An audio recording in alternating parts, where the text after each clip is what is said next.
In Disney, they are doing something very similar with the Fantastic. What they are doing right now with Ironheart, what they did with Snow White, as well as what they did with the Acolyte series back in June of 2024.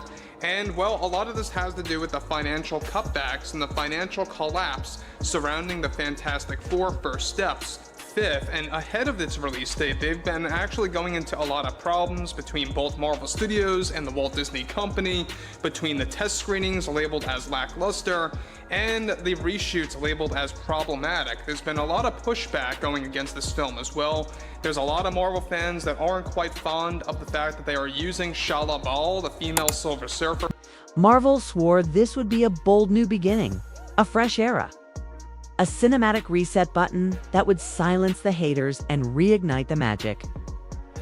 But what if that new chapter is already unraveling before it even starts? Enter Fantastic Four, the MCU's supposed comeback kid. The film that was meant to rescue a franchise spiraling into fatigue. But instead of excitement, the early numbers are ringing alarm bells. Hardcore fans aren't lining up. Pre-sale tickets lower than Thunderbolts. Even Brave New World is tracking stronger. And if that doesn't scare Marvel, it should. The studio is doing everything, pushing reboots, promising emotional arcs, dangling legacy characters, but audiences, they've seen this trailer before, the same formula, the same glossy CGI, and now the same disappointment. And here's the kicker. Even Marvel's own marketing machine seems to be in panic mode. Leaks, re-edits, character redesigns. It's less of a master plan and more like last-minute damage control. But what if this isn't just one bad movie? What if this is the moment the superhero genre flatlines? Stay with us, because what's happening behind the scenes might just expose the biggest identity crisis Marvel's ever faced. And that story, it's only getting started. Too late. So these are 6 woke points that are all in this movie, which makes this movie fully woke. It's not just like one thing. They were like, yeah, they did this, but no, it's fully there. So the question is, can a movie be woke and good? The majority of the time, no.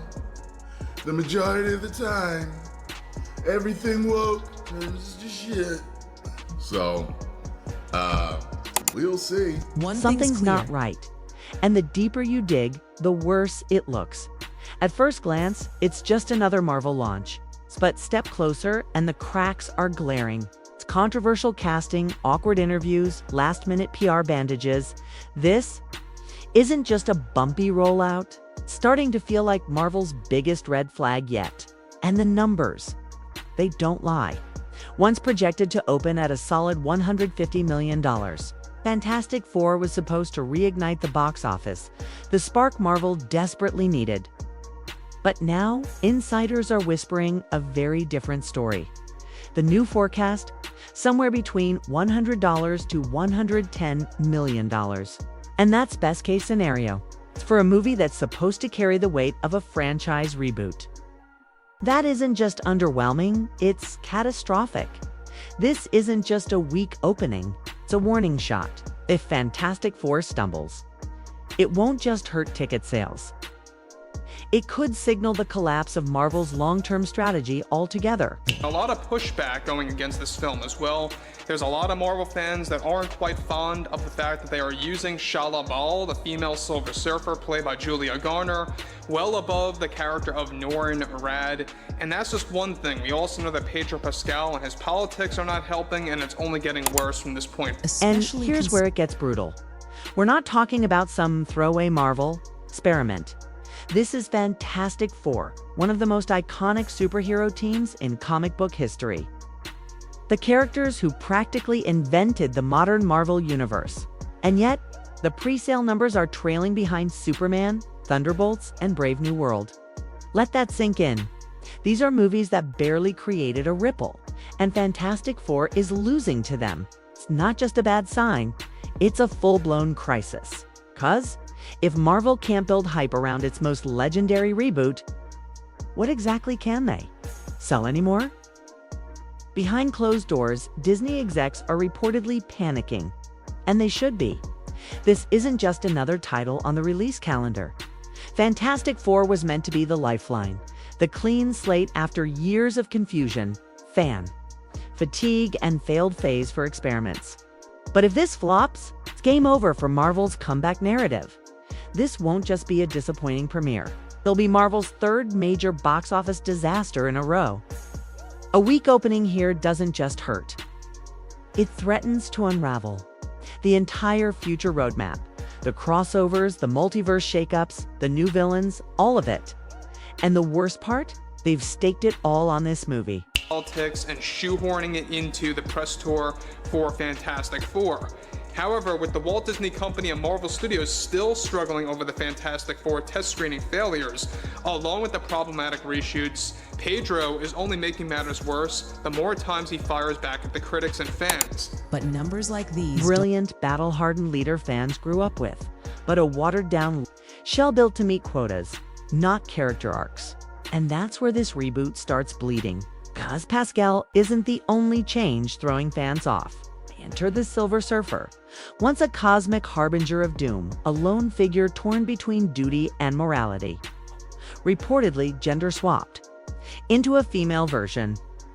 And while gender flipping isn't new in modern reboots, this one hit differently.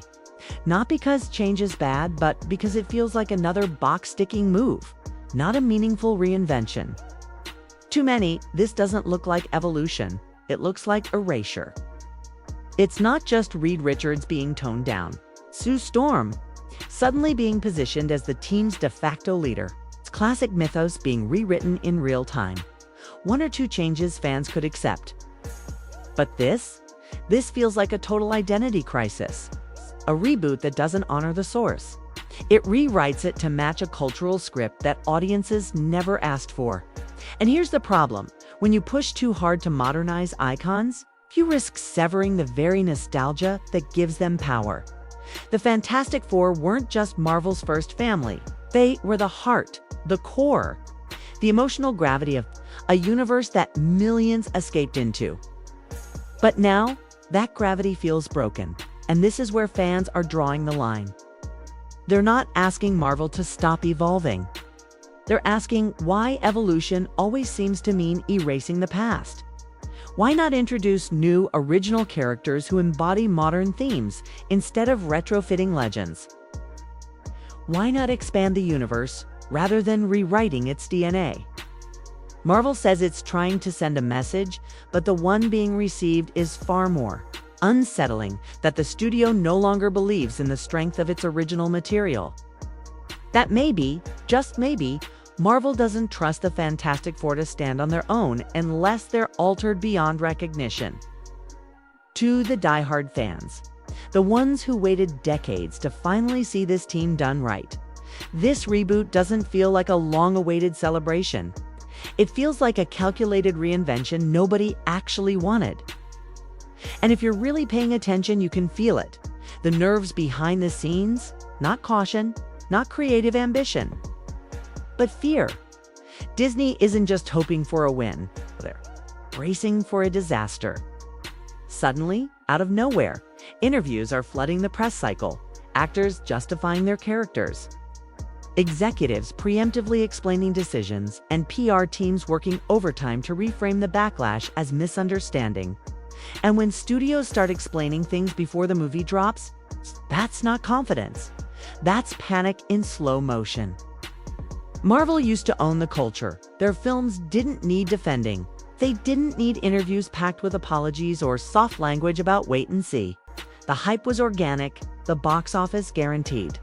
But now, everything feels forced, defensive, and desperate. Even the language in press junkets has shifted. It's no longer "you're going to love this." It's "please give it a chance." They keep saying this is just the beginning, as if that excuses the shaky launch. Or worse, as if they're preparing us for disappointment now so they can say, "We told you it was just the start," later. Tracking data that used to be private is now being leaked, not to show strength, but to manage expectations. That's not something studios do when they're winning. It's something they do when they're already seeing red. And here's the cruel irony. The more they try to patch the narrative, the more obvious the damage becomes. Audiences can smell fear. They can sense when a studio is scrambling, when confidence turns into caution, and when desperation seeps into the marketing. And right now, Disney isn't selling a movie, they're selling damage control. After 2 major flops this year, a third failure won't just be embarrassing, it could be catastrophic. This was the film that was supposed to fix everything. The Fantastic Four weren't just another reboot. They were Marvel's big reset button, the clean slate to end the slump, the franchise anchor for the next 10 years. But if this bombs, it won't just break the streak, it'll break Marvel's entire roadmap. And behind closed doors, Disney knows it. Quiet meetings are already happening. Contingency plans are being drafted. Early leaks suggest that if Fantastic Four underperforms, the studio will pivot hard. They're already toying with a return to what worked during Marvel's golden era: high stakes, gritty tone, and unapologetically bold characters. And one name keeps floating to the surface like a lifeline: Doctor Doom, according to insiders. He's being positioned as the next true villain, the studio's last-ditch attempt to ground the MCU in darker realism and epic scale.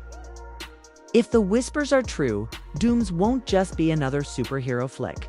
It'll be Marvel's redemption shot, a bold, violent, visually brutal comeback soaked in old-school masculine energy and high-stakes storytelling. But here's the thing, that's Plan B, and Plan B only activates if Fantastic Four crashes.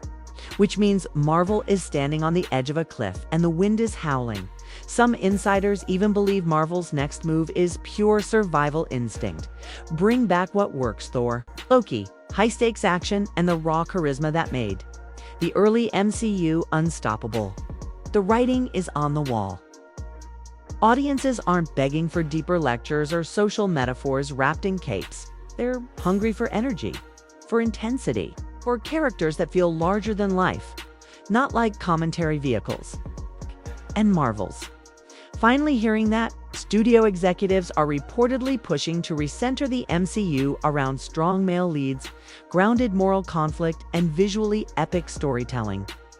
Less panel discussions, more power punches. Less forced reinvention, more reverence for legacy. The message isn't just about entertaining critics anymore. It's about winning back a fractured audience that no longer shows up just because there's a Marvel logo. The upcoming Doomsday trailer could be the defining test. Industry whispers say it's Marvel's last bullet in the chamber, the return to gritty, dark, and unfiltered storytelling that fans have been demanding for years. It's not just another trailer drop. This could be Marvel's Hail Mary. But even if Doomsday looks good on paper, there's a haunting question hanging over the entire franchise. Is it too little, too late? Because while Marvel teases a return to form, projects like Wonder Woman are still on the release calendar, projects with the same divisive tone that chased fans away in the first place. So how fast can Marvel pivot? Can it really abandon years of messaging and media strategy overnight just to course correct? Unclear. But here's what is clear. If Fantastic Four stumbles, Marvel won't just need a win, they'll need a complete reinvention that fans actually want. And this time, no more excuses. No more studio arrogance. They'll have to listen.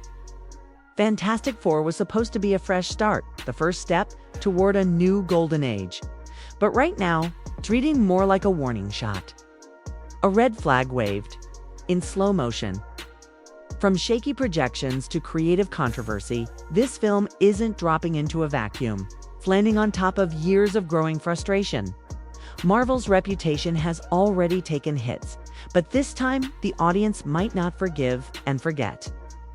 The days of guaranteed billion-dollar box offices, they're over. The fans who made this empire what it is, they're no longer coming just out of loyalty. They want substance, consistency, characters who honor their roots instead of being turned into hollow symbols for internet applause. If this reboot fails, it won't just be a bump in the road. It'll be the moment fans stop hoping for the MCU to return to form. They'll confirm what many already fear, that Marvel's golden era isn't on pause, it's over. 'Cause, at this point, Fantastic Four isn't just another release. It's Marvel's make-or-break moment. And whether it builds a new future or buries the past, we're all about to watch it unfold in real time.